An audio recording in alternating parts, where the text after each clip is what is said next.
నా అన్వేష్. సో మరొకసారి తెరపైకి రావడం జరిగింది. మొన్నటి వరకు హిందూ దేవుళ్ళని కాపాడడానికి దేవుడే స్వయంగా నన్ను పంపించాడు అని చెప్పిన వ్యక్తి, ఈరోజు క్రిస్టియన్స్ పైన హిందువులు దాడి చేస్తున్నారు. క్రిస్టియన్స్ చాలా మంచి వాళ్ళు కాబట్టి చాలా సైలెంట్‌గా ఊరుకుంటున్నారు. వాళ్ళ యొక్క జనాభా కూడా 2.3% ఉంది. మరి వాళ్ళకి మీరు ఎందుకు దాడి చేస్తూ ఉన్నారు?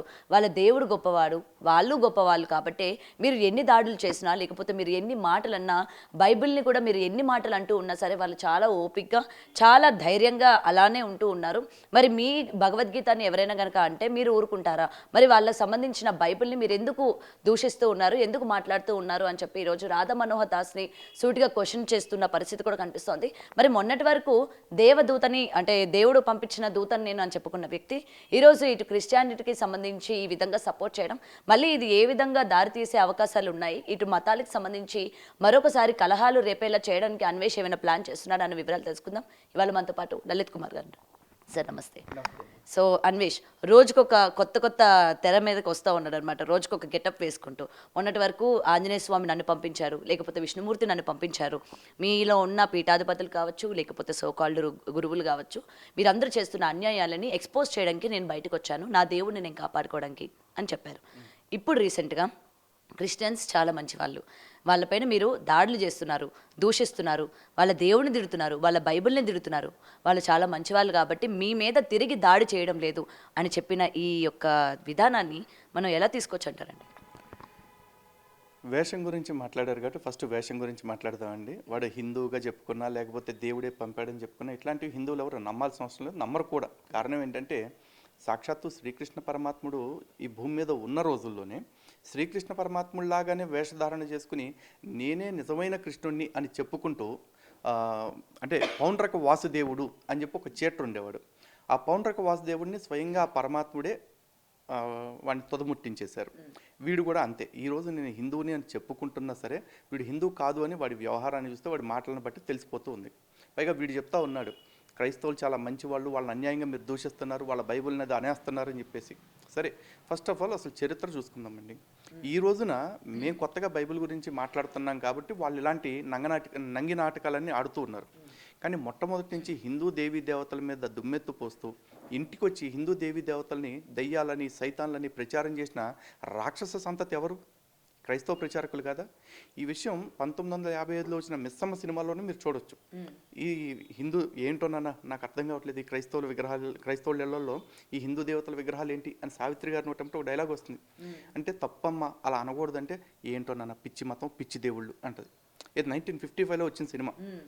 అంటే ఇది ఒక సాక్ష్యం. ఇలాంటివి అంతకుముందు ఇంకెన్ని జరిగాయో తెలియదు.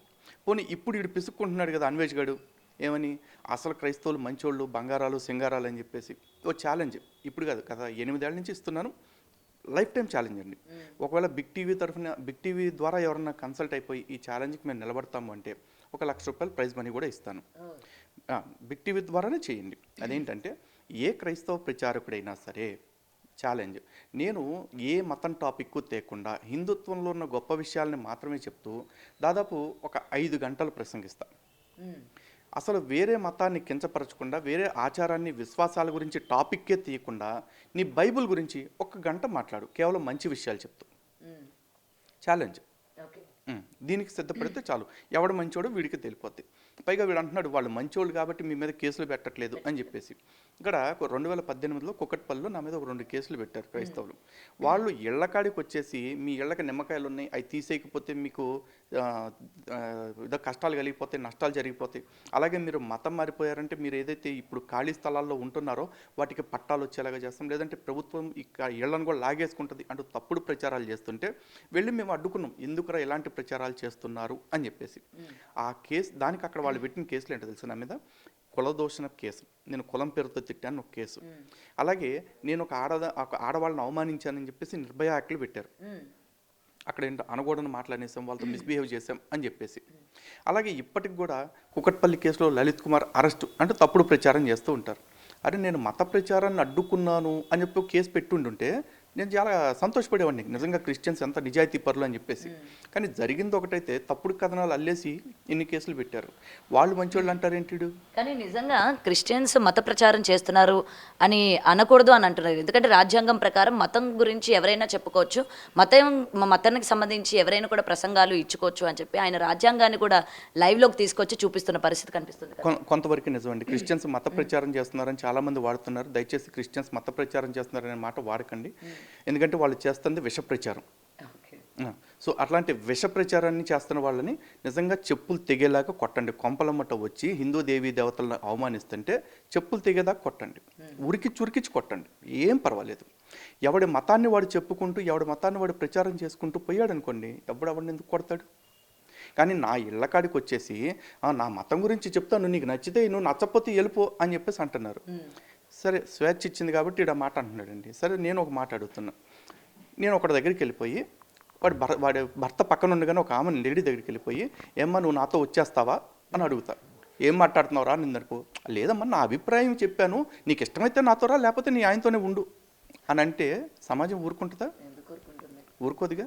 మరి నేను ఒక విశ్వాసంలో ఉన్న ఒక దేవుణ్ణి నమ్ముతున్నా. నన్ను నా నమ్మకాన్ని ప్రశ్నిస్తూ నా నమ్మకాన్ని అవమానిస్తూ మా సువార్త మేము చెప్పామండి, మీకు నచ్చితే మీరు మారండి, లేకపోతే లేదు అంటే నేను ఊరుకుంటానా? ఒక ఆడదానికి తన ఆత్మగౌరవం ఎంత ఇంపార్టెంటో ఒక భక్తుడికి తన ఆత్మగౌరవం కూడా అంతే ఇంపార్టెంట్గా. మరి నేను చెప్పు తెగేదాకా కొట్టాలా వద్దా? కొట్టాలిగా. అదే పని చేస్తా.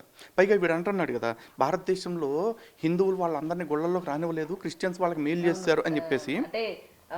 బలహీన వర్గాలకు సంబంధించిన రాలేదు కాబట్టి ఆ మతాన్ని చూస్ చేసుకున్నారు. ఇప్పుడు ఈడొచ్చేసి బలహీన వర్గాలన్నిటికీ బూస్ట్ హార్లిక్స్ ఇస్తాడేమో, మరి చూద్దాం. ఇది గత 3 ఏళ్ల నుంచి హిందువుల డబ్బు, ఈ దేశంలో మెజారిటీ పన్ను కట్టిన హిందువులు ఎవరైతే ఉన్నారో వాళ్ళ డబ్బుల్ని 167 కోట్ల రూపాయలు రాష్ట్ర ప్రభుత్వం ఆంధ్రప్రదేశ్లో పాస్టర్లకి జీతాల రూపంలో నెలకు 5,000 రూపాయల లెక్కన సంతర్పణ చేస్తూ ఉంది. ఈ డబ్బులు తీసుకునేటప్పుడు సపోజ్ నేను ఒక చిన్న లడ్డు ముక్క పెట్టాను అనుకోండి, పాస్టర్ దగ్గరికి వెళ్ళి ఎబ్బెబ్బే ఇది ప్రసాదం అండి మేము తినవండి అంటాడు. ఎందుకంటే హిందువుల ప్రసాదం. మరి హిందువులు కట్టిన పన్నుల్లో నుంచి సిగ్గుచరం లేకుండా డబ్బులు తీసుకోవటానికి మనసు ఒప్పిందా? పోనీ ఆడు తీసుకుంటున్నాడు. ఆడు తీసుకుంటుంటే ఇప్పుడు దాకా హిందువులు ఎవరు కూడా దీని మీద విద్వేషం కక్కట్లేదుగా. ఇప్పుడు హిందువులు మంచోళ్ళ, హిందువుల సొప్పు అప్పనంగా దొబ్బు తింటున్నాడు ఆడు మంచోడా? పైగా హిందువులు మా మత కేంద్రాలకి, అంటే నా దేవాలయాలు కావచ్చు, పుణ్యక్షేత్రాలు ఏవైనా కావచ్చు, ఎక్కడికైనా వెళ్ళినప్పుడు మేము ప్రభుత్వం మాకు డబ్బులు ఇవ్వట్లేదు, మా బ్రాహ్మణులకు డబ్బులు ఇవ్వట్లేదు, మా పురోహితులకు అర్చకులకు డబ్బులు ఇవ్వట్లేదు అని మేము ఇప్పుడు దేబ్రెచ్చట్లేదుగా. మా పన్నుల్లో నుంచి మీరు శాలరీలు దొబ్బేస్తున్నారు. పైగా ఇది కేవలం జీతాల గురించి పెట్టిందండి.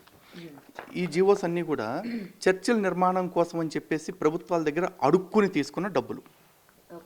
50 లక్షల రూపాయలు చర్చికి 50 లక్షల రూపాయలు కన్స్ట్రక్షన్ కోసం ప్రభుత్వం దగ్గర తీసుకున్నారు, అడుక్కుని తీసుకున్నారు, ముష్టెత్తుకుని. వీళ్ళన్నిటికి డబ్బులు ఎక్కడి నుంచి ఇచ్చారు అంటే క్లియర్గా జీవోల్లో మెన్షన్ చేశారు, మైనారిటీస్ వెల్ఫేర్ డిపార్ట్మెంట్ అని చెప్పేసి. ఇది మైనారిటీస్ వెల్ఫేర్ ఎట్లా అవుతుందో ప్రభుత్వం చెప్పాలి, అసలు ఏమాత్రమన్నా సిగ్గుచరం ఉంటే. ఇది మతాల వెల్ఫేర్ చూడటానికా మిమ్మల్ని ప్రజలందరూ కూర్చోబెట్టి గద్దెనెక్కించింది? మైనారిటీలో పేదవాళ్ళు ఎవరైతే ఉంటారో వాళ్ళకి ఏదైనా ఆరోగ్య సమస్య వచ్చినప్పుడు కొంత నిధి ఇవ్వండి, లేదు వాళ్ళకి ఏదైనా ఉపాధి కల్పించాల్సి వచ్చినప్పుడు ఏర్పాట్లు చేయండి. అది మైనారిటీ డెవలప్మెంట్ అవుతుంది. ఇది మైనారిటీ మతాల డెవలప్మెంట్ పడుతుంది కదా. ఈ రోజున నేను ఒక మాట చెప్తానండి, గుడికి వెళితే ఏ గుళ్ళు అయినా ఏం చెప్తారు, లోకా సమస్త సుఖినో భవంతు అంటారు, అంతేగా. ఏ చర్చికన్నా వెళితే ఈడు హిందూ అయినా పర్వాలేదు, వాడు ఏ దేవుడిని పూజించుకున్నా పర్లేదు, వాడు బాగుంటే చాలు అని ఏ చర్చిలో ప్రార్థన చేసేటప్పుడు నేను విన్నారా? లేదు కదా. మరి అలాంటి మత ప్రచారకులకి రాష్ట్రం మొత్తాన్ని కూడా వాళ్ళ మతంలోకి మార్చేయాలి, జనాలందరినీ వాళ్ళ మతంలోకి మార్చేయాలనుకుంటున్న వాళ్ళకి నెల 5,000 రూపాయలు పందెం కొన్ని మేపినట్టు ఆ కొడుకులను ఎందుకు మేపాలి? ఇది మత స్వేచ్ఛ కింద వస్తుందా? రాజ్యాంగంలోని ఆర్టికల్ 27కి స్వయంగా ప్రభుత్వమే తూట్లు పొడుస్తూ ఉంది. రాజ్యాంగాన్ని కాపాడాల్సిన వ్యవస్థలే హిందువులకు అన్యాయం చేస్తుంటే ఈ నోట్లో ఏం పెట్టుకున్నాడు అన్వేష్ గారు? అప్పుడు మాట్లాడ్డా? పైగా ఈడ పెద్ద పండితుల్లాగా, రాజకీయ విశ్లేషకుల్లాగా, రాజ్యాంగవేత్తలాగా అక్కడ కూర్చుని ఆర్టికల్ 25 ఏం చెప్తుందో తెలిసారా అంటాడు. ఫస్ట్ ఆఫ్ ఆల్ ఆర్టికల్ 25 ఏం చెప్తుందో అడిగి తెలుసా? Freedom to practice, preach, profess. అంటే నీకు నచ్చిన మతాన్ని పాటించుకోవచ్చు, ప్రకటించుకోవచ్చు, ప్రచారం చేసుకోవచ్చు. కానీ ఎలా చేసుకోవాలి? దానికి మళ్ళీ రాజ్యాంగంలోనే రీజనబుల్ రెస్ట్రిక్షన్స్ కూడా పెట్టారు.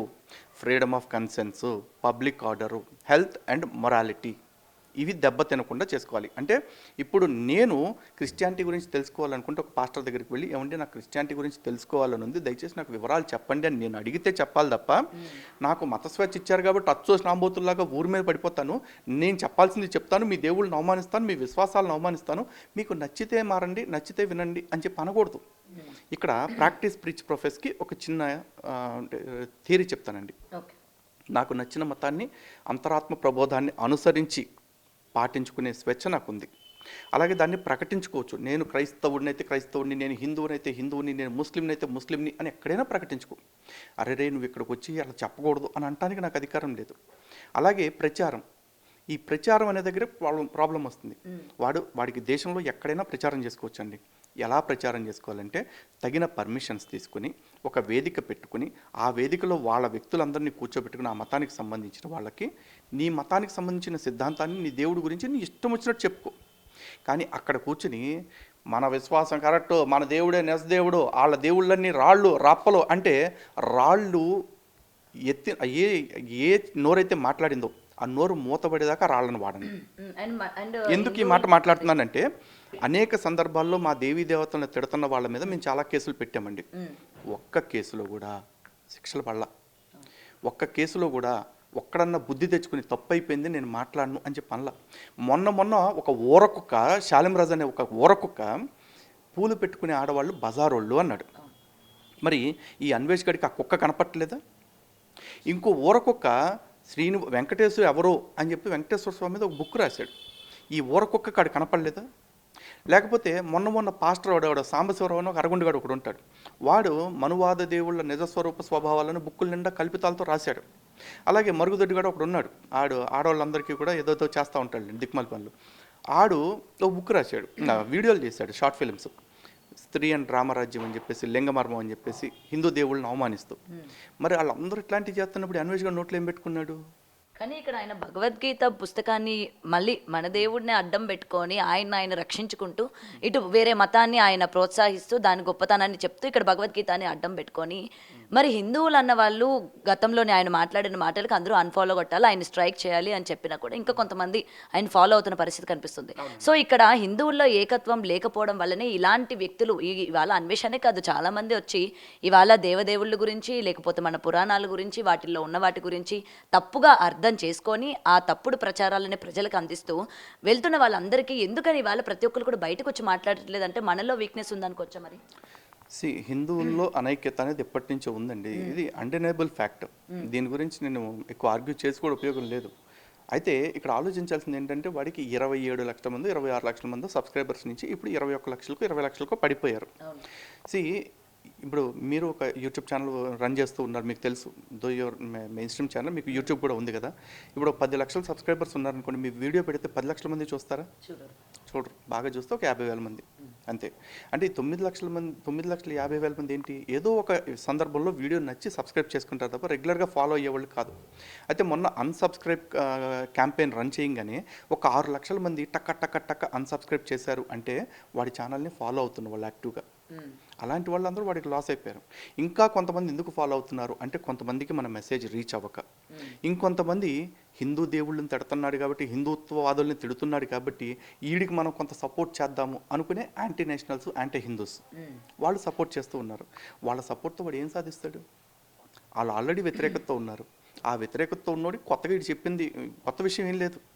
వాళ్ళకి ఆల్రెడీ ఉన్న ఫీలింగ్స్ని వీడు సాటిస్ఫై చేస్తున్నాడు అంతే తప్ప కొత్త జ్ఞానాన్ని అయితే ఏమి ఇవ్వట్లా. కానీ వీడు ఎవడైతే ప్రపంచ దేశాలని చూపిస్తున్నాడు మనం చూద్దాము అనుకుని ఫాలో అయిన వాళ్ళు ఎవరైతే ఉన్నారో వాళ్ళలో చాలామంది వెళ్ళిపోయారుగా. అది నిజంగా అప్పటికన్నా వాడు రిపెంట్ అవ్వాలి. కానీ అది అవ్వకపోగా వాడు ఇప్పటికీ కూడా భారతదేశం మీద, హిందుత్వం మీద ఒక అజెండా బేస్డ్గా మాట్లాడుతున్నాడు, ఒక ప్రాపగండా క్రియేట్ చేస్తున్నాడు. అంటే వీడికి యూట్యూబ్ మీద వచ్చే ఇన్కమ్ కంటే కూడా హిందుత్వాన్ని, భారతదేశాన్ని తిట్టడం వల్ల ఎక్కువ డబ్బులు వస్తున్నట్లున్నాయి. 100% కనిపిస్తూ ఉంది కదండి. వాడు ప్రతిదానికి ఏం చెప్తున్నాడు, భారతదేశంలో హిందుత్వం ఒక చెడ్డ మార్గం అన్నట్టుగా చెప్తా ఉన్నాడు. నేను క్లియర్గా చెప్తున్నా, హిందుత్వంలో లేనిది బైబిల్లో ఉన్నది. ఏదన్నా ఒక్క మంచి విషయం ఎవడన్నా పాస్టర్ గారు చెప్తాడు. ఇందాక ఇచ్చిన ఛాలెంజ్కి ఇది సపరేట్, మళ్ళీ దీనికి కూడా ఒక ₹1,00,000 ప్రైజ్ ఇస్తాను. ₹1,00,000 మీడియా ముఖంగానే చెప్తున్నాను. ₹1,00,000 పెట్టే డిబేట్లో కూర్చుంటాను నేను. ఓకే, వాళ్ళు ఎంత పెడతారో మీరు డిసైడ్ చేయండి. లక్ష పెడతారా, 10,000 పెడతారా, 10 కోట్లు పెడతారు. ఛాలెంజ్ చేసి కూర్చోమనండి. హిందూ గ్రంథాల్లో లేని మంచి ఒక్కటి బైబిల్లోంచి చూపిస్తే చాలు. ఇంకెంతకంటే చెప్తామండి ఇంకా. మరి ఇప్పుడు ఈయన మతాలకు మధ్య అంటే ఇప్పుడు క్రిస్టియన్స్కి హిందూస్కి మధ్య ఈయన మళ్ళీ కూడా అంటే గొడవలు పడండి, వాళ్ళని మన దగ్గరికి రానివ్వకూడదు, లేకపోతే వాళ్ళ మీద మీరు విరుచుకుపడండి అని చెప్పి ఈయన మాట్లాడుతున్న మాటల యొక్క ప్రభావం ఎంతవరకు పడే అవకాశాలు ఉన్నాయంటారు? భారతదేశంలో క్రైస్తవ జనాభా ఎంత, చర్చిల్లో జరుగుతున్న లైంగిక నేరాల సంఖ్య ఎంత తేల్చుకుందామండి. అలాగే ఓవరాల్గా ప్రపంచ దేశాల్లో చర్చెస్ చేసిన దారుణాలు ఏవైతే ఉంటాయో, లైంగికపరమైన అత్యాచారాలు కావచ్చు, లైంగికపరమైన దాడులు కావచ్చు, లేకపోతే వెనకాల నుంచి చర్చలు చంపించిన వ్యక్తుల యొక్క లిస్టు కావచ్చు, అంతా కూడా తీద్దాం. చర్చి క్రిమినల్ హిస్టరీ ఏంటో చర్చకు కూర్చుందాం. అలాగే దేవాలయం యొక్క క్రిమినల్ హిస్టరీ ఏంటో కూడా చర్చకు కూర్చుందాం. ఎవడన్నా వస్తాడేమో రమ్మనండి. ఏ దేవాలయంలో ఈ రోజుకి వెళ్ళినా కూడా అన్నదానాలు జరుగుతాయి, లేకపోతే ఇతరత్ర సేవా కార్యక్రమాలు జరుగుతాయి. అన్నిటికీ మించి కాలే వర్షతు పర్జన్య పృథ్వీ సస్యశాలిని దేశోయ క్షోభరైతే బ్రాహ్మణ సంతు నిర్భయ అని చెప్పేసి ఈ దేశమంతా సకాలంలో వర్షాలు పడాలి, పంటలు సమృద్ధిగా ఉండాలి, ఎవరో ఆకలి భయాలు లేకుండా బ్రతకాలి అని కోరుకునే అర్చకుడే కనపడతాడు తప్ప నాయన ఈ రాజ్యాన్ని రామరాజ్యం చేయాలి, రాజ్యం చేయాలి, యేసు రాజ్యం చేయాలి, రాజ్యం చేయాలని ఎవడు లేడండి. ఎవడో కోరుకోడు. కోరుకునే గాడిద కొడుకులంతా కూడా ఈ గుడారాల్లోనే చచ్చారు. ఆ గుడారాల్లో ఉన్న కొడుకుల బుద్ధి ఏంటో తెలుసుకోకపోతే ఈ అన్వేష్ గారిని భారతదేశం వస్తాడు ఏదో ఒక రోజున. నాకైతే నమ్మకం లేదు, బట్ ఏదో ఒక రోజుకి వస్తాడని అనిపిస్తుంది. వచ్చిన రోజున మాత్రం అందరికీ హిందువులకు పిలిపిస్తున్నా, వీడు ఈ లోపు కనుక వాడి వ్యాఖ్యలు వెనక్కి తీసుకోకపోతే భారత్లో అడుగు పెట్టిన తర్వాత భారతదేశాన్ని అవమానించినందుకు, భారతీయ ధర్మాన్ని అవమానిస్తున్నందుకు గుడ్డలోడదీసి పెచ్చ కొట్టుడు కొట్టండి.